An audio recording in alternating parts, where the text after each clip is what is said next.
Think of a moment that changed your life. Where were you? What did it smell like? What did it feel like? Was it an epiphany, like a light bulb moment where you understood something clearly? Or was it maybe a trauma that you overcame? In this episode, we talk about how to translate your story into something that actually serves and helps people, about telling stories and reaching and connecting people through this way. Hi, I'm Jenna Quinton, founder of Adjuster Media and host of What Chiropractic Doesn't Cure, Stories of an Eight. Today's guest on What Chiropractic Doesn't Cure, Stories of an Eight is Dr. Alain de Saulnier. He wants to live in a world where great coffee is enjoyed together, emails are short, hugs are long, and storytelling is a daily ritual. And I want to go to there also. So I'm so excited to talk today. He's also a second-generation chiropractor, a Robbins Madden-esque certified coach, an international speaker, and an educator. Welcome. Thanks so much for having me. I really appreciate the opportunity. I think that we have so many lines of interest that intersect, so I'm excited today. One of them being we're both storytellers, so I know this is going to be amazing. Tell me, what is one of your favorite chiropractic stories? Yeah, so as you mentioned, I'm a second generation chiropractor. So we have 43, 44 chiropractors in my family now, which is fantastic. And I had the great opportunity to grow up in chiropractic. We grew up going to Dynamic Essentials meetings from, the moment, actually my sister was born at a DE meeting in Atlanta, Georgia. Wow. And so it's something we've been involved in our entire life. And I got a chance to work in my dad's office when I was 16. I worked at his front desk. And every Wednesday night, he would give his doctor's report or his healthcare class for all of his new clients. And I remember, like, have you ever had a moment where, like, you hear something, you see something, you just experience something where you can look back and go, oh, that was the moment where everything changed. Yes. And I had one of those moments doing the first, I guess, doctor's report of the first healthcare class that I attended of my dad's. And I was sitting behind the front desk. And at the moment when it was happening, I was kind of bored. I was a 16-year-old. I was like, okay, I've heard my dad talk a bunch. And, he's talking all about chiropractic and about the nerve system and all this subluxation and things like that. And I was like, I've heard it a million times. And at the end, he told this story that just changed everything for me. I remember everybody there was just like at the edge of their seats listening to my dad tell the story. And he told a story about this little baby who had this really long birth, like a 36-hour birth. The baby was in a transverse lie position. So it was like sideways instead of head down. And then once it did finally turn, it was in, it was called sunny side up. So the head was faced the opposite way. It was just a really long, very stressful birth for the mother. Yeah. And after the baby was born, everything seemed to be okay. And the mother was lying in bed with the baby and the dad. And all of a sudden the mom wakes up and she looks over at her newborn baby, not even, a few hours old, and sees that the baby's eyes are rolled back in his head and it's not breathing and it's turning blue. And you can imagine what the mother did was like, she freaked out. Yeah. Totally freaked out. The dad wakes up and he looks over. Oh my God. And the baby's like, convulsing and not breathing. And the dad happened to be a chiropractic student at the time. And so in like a moment, you can imagine the panic that goes through those people and through that dad and through that mom. And so that dad just did the first thing he knew to do was to check that baby. And found that the atlas, the top bone of the neck, was out of alignment, was subluxated. And so with just a little bit of pressure, he made an adjustment, like in a panic. I can't even imagine being in that moment. And then literally within a couple seconds, the baby's head turns, it throws up, and it just starts breathing again and goes back to sleep. Yeah. And it was amazing. I remember listening to my dad tell the story. And my dad, who, if you ever get a chance to meet him, I mean, he's an amazing, amazing man. He's my hero.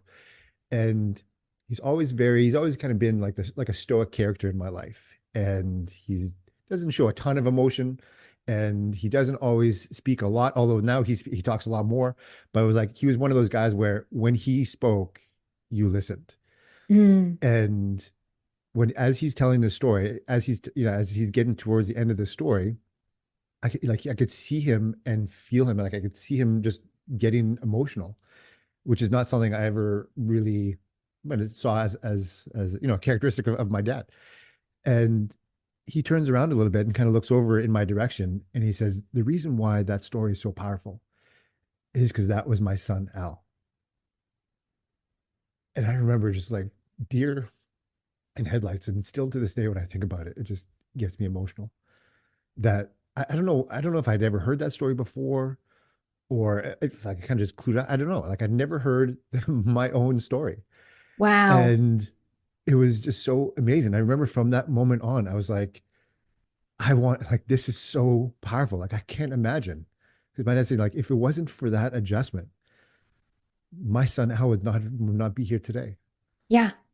And I've always, that's something that I carry with me. I mean, every day I think about that when we tell the chiropractic story, when we tell people about the greatness within themselves. I always carry that with me. Yes. So That is so powerful. And what an ending. You definitely know how to keep us in suspense there. You're a father now, right, as well. And so yeah, that two you have that daughters. Yeah. experience of watching your own children. I have four, and they were all born at home. So, those moments where, one birth in particular, things were not going quite as well. And that moment as a parent, when, as a husband and wife, we looked at each other and we were like, are we okay? Are we going to need to go to the hospital? And I can't imagine your dad having that presence of mind, but also that certainty and that authority to say, this is what I can do and this is what I need to do, is to check this baby, make sure that brain stem, that brain and body can communicate. How powerful is that? Yeah, it was. Yeah, like I said, I still get so emotional every time I tell the story, and I still get goosebumps when I think about it. And uh, because I grew up so much, and so much of it in my family, because we have so many chiropractors in our family, we kind of really grew up around this whole lifestyle within this philosophy and these principles that I never really saw that I had a story. Like we hear so many miracle stories in chiropractic, and yet everybody in my family didn't really have those stories. I mean, we had the stories of like my uncle and my mom when they first got into chiropractic, but as a second generation people, I never really felt like we did. But it wasn't until later on that I realized like that really is the miracle. The miracle story is that there were no miracle stories. Like the Mm, miracle really is that we were allowed to grow into the people that we were meant to be and that we were born to be. And throughout the whole process, that just how amazing the understanding. And I'm so feel so blessed to be able to then pass this on to my kids, to think that, that from the moment that you were born, that you are perfect, that you have mm, everything inside of you that you need, and that was something that was ingrained in us. And not only that, but because we had so many chiropractors in my family, I remember my mom sitting us down at dinner time one night, and it was, we'd been at a bunch of seminars, and we met a bunch of other chiropractic families, and I think one of my first like my cousins had started going into chiropractic, and she said, "Listen, you guys don't need to, like, don't feel any pressure to go into chiropractic just because everything that we do is all about chiropractic, and we love it and we're so passionate about it. I know you guys are too, but don't ever feel any pressure from us. We just want you to, yeah, like don't feel that from us." And my mom said, "However, she said, whatever you choose to do with your life, make sure that it's bigger than you." mm. And I remember Amen. that was the moment I was like, yes, like whatever it is, like the whole lasting purpose from Dynamic Essential that that we grew up in, is that we love, give, and serve out of our own abundance, and that is really something that I think is so important in terms of not just getting people adjusted, teaching people about chiropractic, but really to teach that principle and that idea of the lasting purpose is so key, because it takes it away from just something that I do for myself, but something that we do and that we participate in as a community, as a culture, as a society, as a world, to be able to bring us all together. Yes, I love that. It makes me think of in my journey, I've been a writer. I have my first rejection letter from when I was 13 on my wall. And, Awesome. then and it's my favorite, they were so sweet to me. It was a magazine in 1999. And, that idea of doing something that's bigger than yourself. I was writing for newspapers 10 or 11 years ago. You can get excited about county commission meetings and what they're doing with the baseball field, but in that sense, whatever we do, is it bigger than ourselves? Is my sense of community and what that baseball field means to my community bigger than myself? Then that's what I should do wholeheartedly, 100%. And it was when Yeah. that I found that that wasn't my why, that I then switched to focusing on chiropractic, because I did see, like what you said, this thing of giving, loving, serving, doing out of our own abundance, that there was this bigger sense of health. And what that, I tell people I work with chiropractors, but I'm not doing it for chiropractors. I'm doing it for their patients, for these stories that Mhm. we can tell for the next parent that's going to hear these stories and have their lives transformed, have their hope restored. This next generation of kids, I want our kids to all grow up knowing that they can be healthy and happy and feel, terrific. And that is our main goal. So I'm not doing it, for chiropractors, but for those families, for the health of the world, which so desperately needs it. I appreciate that. I appreciate all the work that you do and all the Uh, things that you are. That's amazing. I love it. This next part, I want to talk about what are some tips that you share with chiropractors for telling their stories more effectively? What are some different ways that you would really encourage chiropractors to share this big mission? Yeah, one of the things that I did over the last few years is I mean I studied like you mentioned, I studied with Tony Robbins and his Robbins Medani's coaching, and what he was one of the guys that for me really actually helped me get into chiropractic. I saw Tony Robbins speak in front of thousands of people, and he talked about chiropractic for like an hour, and I just thought it was amazing. And I went through and I remember seeing him speaking, going and like seeing people who were suicidal, who all of a sudden had their lives turned around within, half hour, 45 minutes because of stories he told, because of the way that he communicated with them. And I thought that was such a powerful thing. Like if he has a system, if he has a method of speaking with people and a method of storytelling that can turn around a suicide, I mean, I was thinking, I wonder if I could use that same method to help people get chiropractic. And I found that there absolutely was. And one of the things when we tell our story, and one thing that I was always confused about for so long. We go to chiropractic seminars and we see people speak from stages. They're like, you gotta tell the story, tell the story, tell the story. And I was like, well, yeah, but what is this story we're telling? Because I also got into practice and I was telling the story, yet people weren't getting it. It's like Mhm. I remember my first talk, going to do a talk in my community. There was 60 some people in the talk, and I made an offer in the end for people to come into my office, and a whole zero people came in. And although I did have a lot of people come up to me afterwards and say, "Oh, that was really inspiring. Thank you so much. I really needed to hear that." And and I was like, "Well, why aren't you coming to the office? You need this." But I didn't bridge that gap because I think what one of the mistakes that so many chiropractors make when they tell the story, when they tell their own story, is that they tell the story in such a way that people aren't really relating. Because one of the things that I learned, and that's so key, is that when we tell our story, no one cares about your story. No one cares about my story. They care about their story. And so it's telling our story in such a way that relates to them. One of the things that people won't necessarily ever relate to is, let's say people may not relate to my almost dying when I was a day old, but they do relate, just like you brought up. You relate to the feelings of the parents of just feeling like, oh my gosh, what is happening? This panic that you don't know what to do when someone you love is in distress. So people won't necessarily relate to the or the literal things in your story, but they relate to the emotional piece of the story. And Yes. so telling our stories in such a way that really is, speaks to their subconscious. And that's really one of the brilliant things about stories, is that it bypasses a lot of the resistance that many people feel and many people experience inside of their kind of the critical, the monkey brain. And so once we start to tell a story, we can get away with saying a lot of really direct things within a story, but it actually just bypasses that. And so people will really get an experience of that. And that's really where we really transfer epiphanies, is through our stories. I mean, think about like all of the sacred texts forever. We think, look at the Bible. I mean, when you look at someone like Jesus who spoke, it's not like, okay, here's what you do 1 through 5.